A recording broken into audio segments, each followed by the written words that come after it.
Hey, I'm Christopher, and today I've put together 6 dumb encounters. From a German backpacker who waded into crocodile water because she decided warning signs were optional, to a California woman who confused years of watching wildlife footage with actual expertise. But first, we start with a woman who ignored clear warning signs. It was August 17th, 2019, and the Northern Territory of Australia was locked in the specific stillness of the dry season's peak. The watercourses reduced to their lowest levels, the surface flat and featureless in the afternoon light, the banks compressed to narrow margins of dried red soil and scattered low scrub. The landscape looked completely inert. That is the relevant detail. Jenna Farrow was 29 years old, a fitness instructor from Germany who had spent several months working her way through Southeast Asia and Australia with the particular energy of someone who treats safety assessments as starting points for negotiation rather than as conclusions. She had developed a reputation among her traveling companions as the one who pushed, who dismissed precautions, who argued that warnings were the product of institutional overcaution rather than genuine necessity, who moved when others stopped. That approach had not cost her anything yet is doing a lot of work in that sentence. Her group stopped at a river crossing in the mid-afternoon, the kind of low-clearance access point common throughout the territory, a cleared bank with shallow water visible near shore, the river spreading out in both directions into a flat, unremarkable stretch of brown water. Warning signs were posted at the crossing. They were not subtle. They named saltwater crocodiles, identified this specific location, and used the direct language that signs in the Northern Territory carry because the animals they describe are real and documented at those coordinates. Wildlife officers had previously logged crocodile activity in this stretch of water, and the signs had been placed at the crossing accordingly. Several members of her group agreed immediately that the water should be left alone. Jenna's counter-argument was structural. If the danger were truly serious, the crossing would be physically blocked rather than signed. She decided that continued public access implied manageable risk. That kind of thinking shows up again and again in cases like these, and honestly, it's alarming. People see an open gate and take it as proof that something must be safe, instead of considering that the barrier might simply not be there. The warning sign says danger. The person looks at the open access and thinks, how bad can it be? Then they walk right in. She waded into the water near the shoreline, knee-deep within the first few yards, the sandy bottom visible through the still surface. Nothing broke the waterline. Her companions remained on the bank. She moved several yards from shore before turning back toward it. Saltwater crocodiles are the largest living reptile on Earth. Adult males regularly reach between 16 and 20 feet and can exceed 2,000 pounds. They are ambush predators whose entire behavioral architecture is organized around one capacity: the complete removal of any visible evidence of their presence until the moment of contact. A large saltwater crocodile resting in shallow water can reduce its surface profile to almost nothing. Eyes and nostrils at the waterline, body fully submerged, completely motionless for as long as the approach requires. What Jenna could not see was a large animal resting on the riverbed several yards from where she stood. As she turned and took her first steps back toward the bank, the crocodile launched from beneath the surface. The eruption of water and the animal's full mass arrived simultaneously. There was no interval between the two. The initial bite landed across her lower leg and ankle with the force of jaws capable of generating several thousand pounds of pressure per square inch, locking immediately and completely around the limb. The crocodile initiated a death roll without pause, the full body axial rotation used to break structural resistance in prey and prevent any counter movement from taking effect. The rotation pulled her off her feet and dragged her into the deeper water of the channel within seconds. She went under and did not come back up. Her companions called emergency services immediately. There was nothing else they could do from the bank. Recovery operations over the following days are located downstream.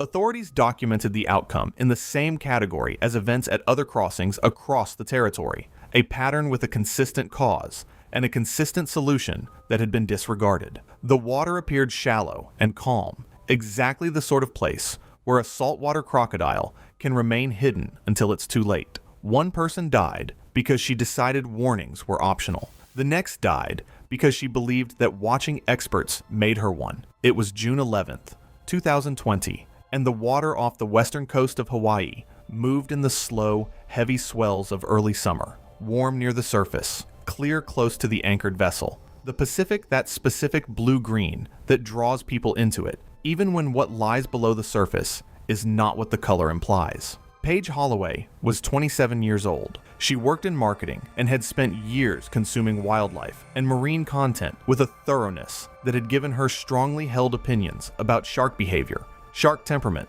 and the degree to which their danger had been constructed by media coverage rather than by biology. She had watched enough footage of researchers working in close proximity to large pelagic species that she had developed genuine confidence in her understanding of how they moved and what they responded to. The group had chartered a small recreational fishing vessel for the morning, a local private operation, open deck, running out of a small commercial pier on the island's coast. The crew worked lines through the morning, pulling catches over the side and cleaning fish on board.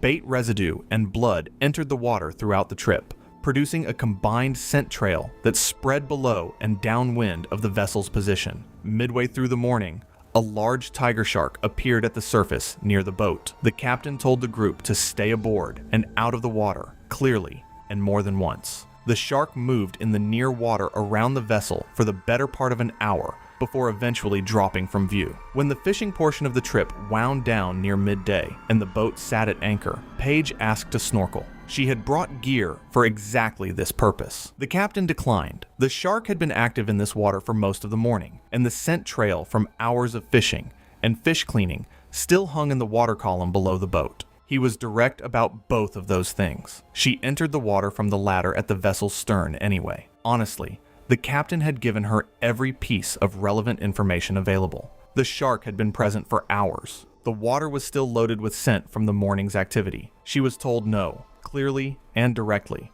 and she got in anyway. At what point does belief become so absolute that reason no longer has any influence over it? Tiger sharks are among the most significant predatory sharks in warm Pacific waters. Adults reach between 10 and 14 feet and weigh between 850 and 1,400 pounds. They are highly migratory and respond to combined scent signals, fish blood, bait residue, the acoustic signature of a vessel, over considerable distances. Paige moved away from the anchor point in the clear, near-surface water. The shark reappeared below and ahead of her, moving in a wide, slow arc at depth. She swam toward it, adjusting her position as it changed direction. The shark made a gradual orientation shift, nose angling toward her, body tilting upward, building speed across the final yards from below. The initial bite caught her upper thigh and lower torso.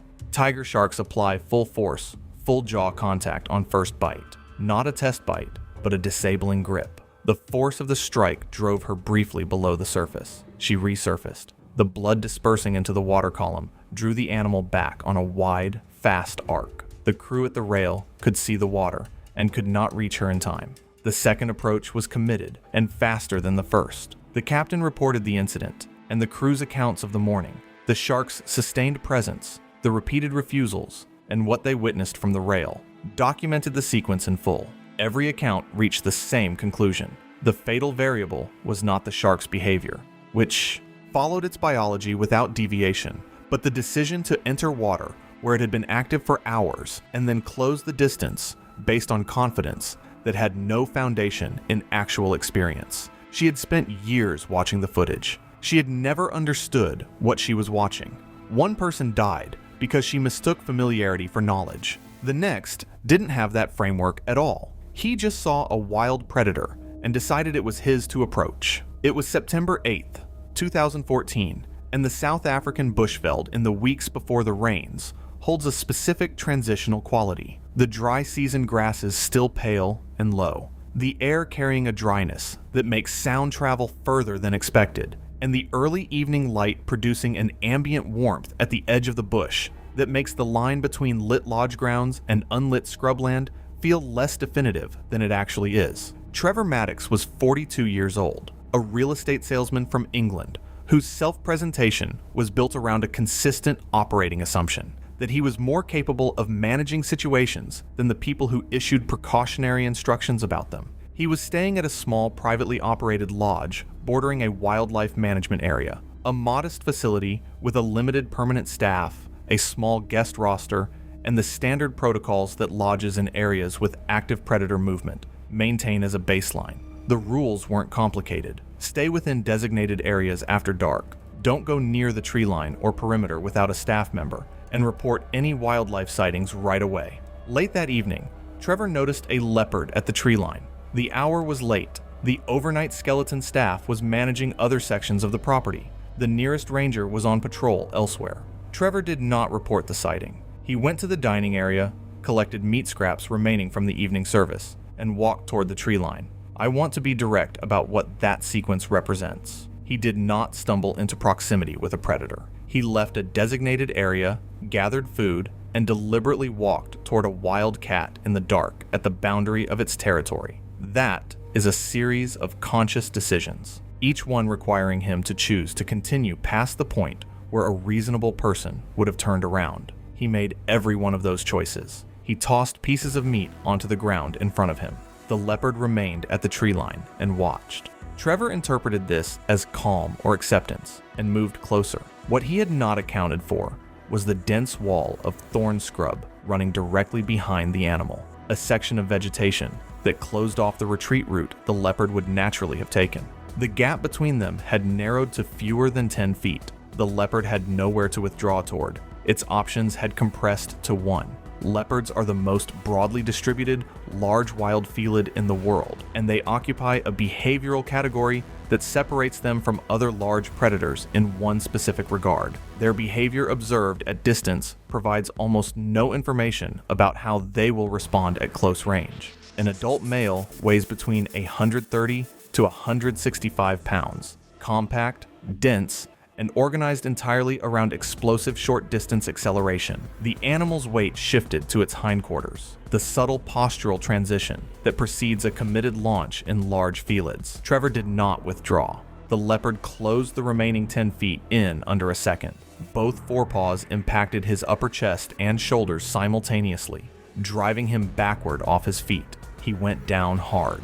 The leopard landed across his torso, and the bite followed immediately, targeting the back of the neck and throat, which is the position leopards use to compress the airway and suffocate prey. Its full body weight pinned him to the ground from above. From that position, under that weight, with the bite at his throat, there was no angle from which any useful physical response was available to him. Watching the animal calmly from the lodge veranda had given Trevor a baseline that meant absolutely nothing at 8 feet in the dark with dense bush behind it. The calm the leopard had shown across a wide distance was not an attribute of the animal. It was a function of the distance itself. He removed the distance. The calm went with it. Staff located him. After registering his absence, investigators concluded that Trevor had assembled the specific conditions for what occurred. A wild predator approached at night, on foot, with food stimulus introduced, backed against vegetation with no retreat available. The lodge's protocols had existed for documented reasons. He had simply decided those reasons applied to other people.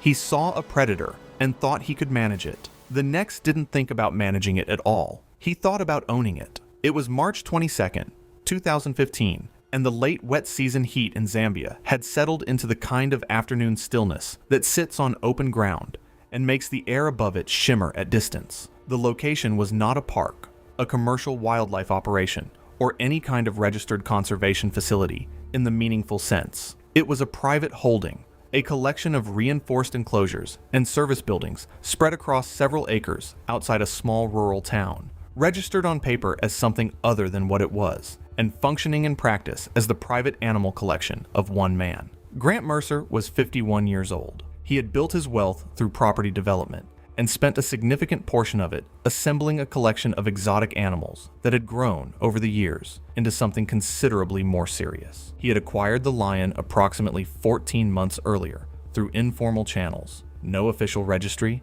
no certified inspection record, no licensed facility requirements met. 2 handlers managed the day-to-day care of the animals. Grant involved himself in the facility's operation on his own schedule, present during feedings, familiar with the routines, at the enclosure fence dozens of times over 14 months. Earlier that day, a local veterinarian visited the facility to perform a routine health check on the lion. The procedure required chemical sedation. Sedation in large felids involves a precise interaction between drug concentration, body mass, individual physiology, and elapsed time, a variable system that experienced practitioners spend careers learning to manage reliably. The veterinarian completed the examination and departed. By mid-afternoon, the primary sedative effects had significantly diminished. The animal occupied the neurological middle ground between full sedation and full behavioral awareness, not incapacitated, not normal, sitting in the transitional state that handlers consistently identify as the least predictable condition a large predator can be in.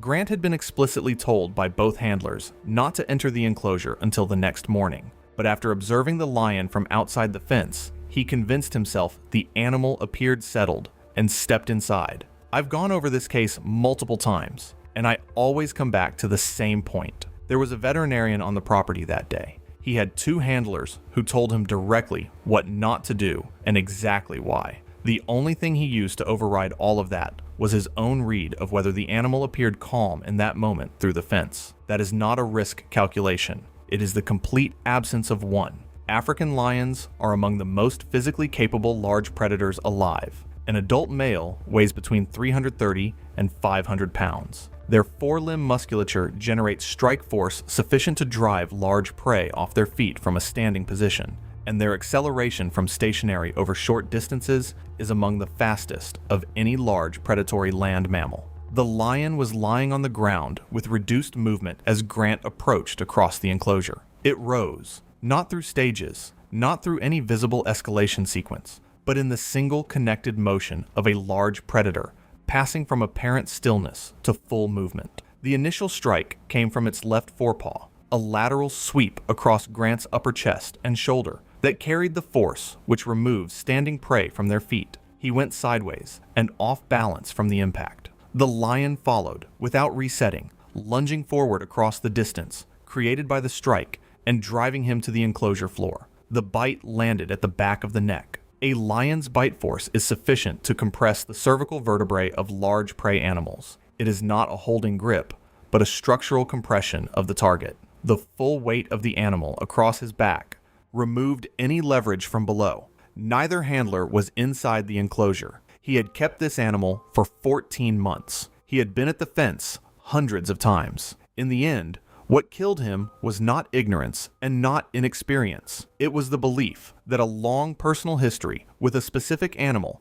constituted a guarantee. The lion's 14 months of non-aggression was not a promise. It was a record of conditions that had not yet aligned. On March 22nd, they did. The handlers reported the incident to local authorities. The facility's records and the terms under which the lion had been acquired were all reviewed in the investigation that followed. One person died inside an operation he built for himself. The next was undone by something he deliberately provoked. It was November 19th, 2017, and the tidal river system in northern Queensland held the amber, slow-moving quality of late spring. The wet season not yet arrived, the air warm and building toward the humidity that the coming months would bring. The riverbanks pressed by dense mangrove growth into defined channels where the water moved quietly past low-hanging vegetation. It was an unremarkable afternoon on a river that, by every visible measure, offered no reason for what followed. Cole Hensley was 38 years old,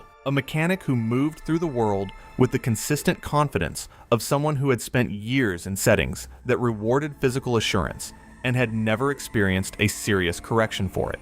He and several friends had loaded a small aluminum fishing boat and launched into the tidal system for the weekend. Supplies stocked, lines in the water, the day organized around the comfortable rhythm of fishing and drinking in equal measure. By late afternoon, Cole had been consuming alcohol for most of the day. He was working a fish toward the boat when a saltwater crocodile surfaced and took it. One movement. The fish was gone. The crocodile surfaced twice more within a short distance of the vessel in the minutes that followed, its mass visible at the waterline on both occasions, moving without urgency through the near water around the boat. Everyone on board could see it. Cole picked up an oar and began striking the surface of the water in the direction of the animal. There are some situations where you don't need specialized training to recognize a bad idea. Slapping the water next to a large predator in the hope that it will retreat is one of them.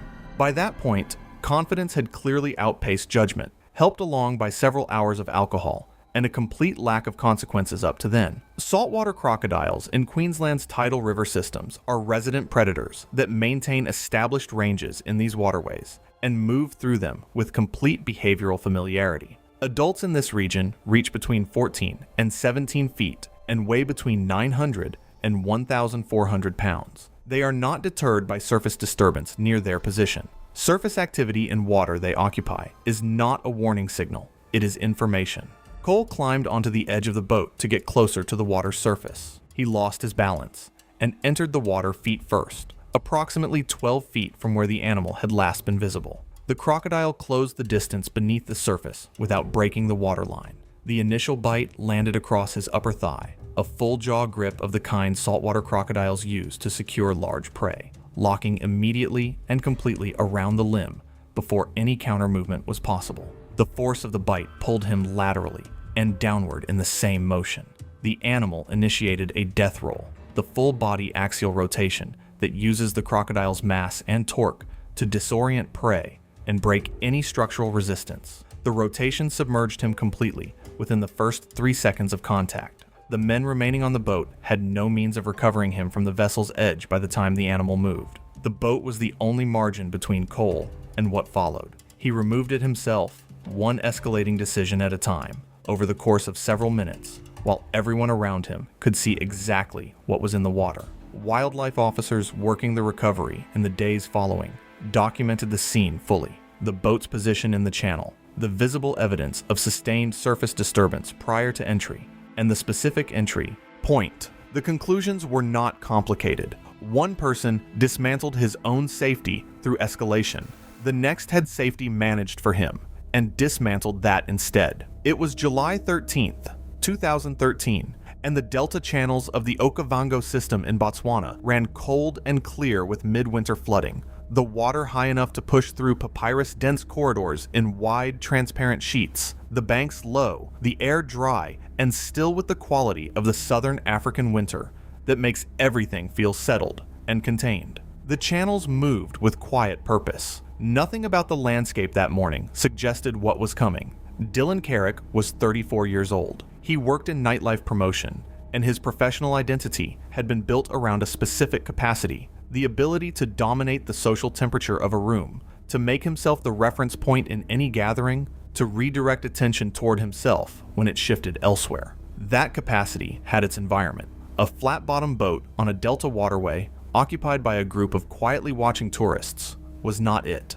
The group was on a guided river excursion, a small private operation run by a local guide, navigating a wooden vessel through a planned route through several channel systems. Wildlife along the margins was the explicit purpose of the trip. Midway through the excursion, the channel curved around a dense section of papyrus, and, as the bend opened, revealed a group of hippos resting directly in the water ahead at close range. The thick vegetation had concealed the animals completely until the boat was already committed to the line. The guide slowed immediately, read the positioning, and began the adjustment that would move the vessel clear of the animal's space as efficiently as the restricted channel allowed. Before he could complete that adjustment, Dylan stood up. I want to emphasize the timing, because it's central to understanding this case. The guide had already spotted the problem before the situation escalated. The boat was already moving toward the solution. The encounter was being managed by someone who understood exactly what the situation required. Then, Dylan stood up, grabbed a paddle, and began striking the water's surface repeatedly while making large, sustained gestures toward the animals. The guide was in the process of resolving the problem. Dylan converted it into something that could no longer be resolved. Hippopotamuses are the third largest land animal on Earth. An adult bull weighs between 3,000 and 4,000 pounds. They are responsible for more human fatalities annually in Africa than lions, leopards, or saltwater crocodiles, a fact that consistently surprises people who have built their mental image of hippos from their appearance rather than their behavior. Bull hippos are aggressively territorial in the water and maintain defined river sections with extreme defensive intensity. The hippo charged from its position in the channel. The approach covered the distance to the vessel in seconds, a mass exceeding 3,500 pounds moving through the water with no possibility of the hull avoiding the line of contact. The bull struck the port side with its full forward momentum. The impact transferred through the wooden hull and deck in a single pulse. Passengers were thrown hard across the boat in both directions. Dylan went over the side and into the water.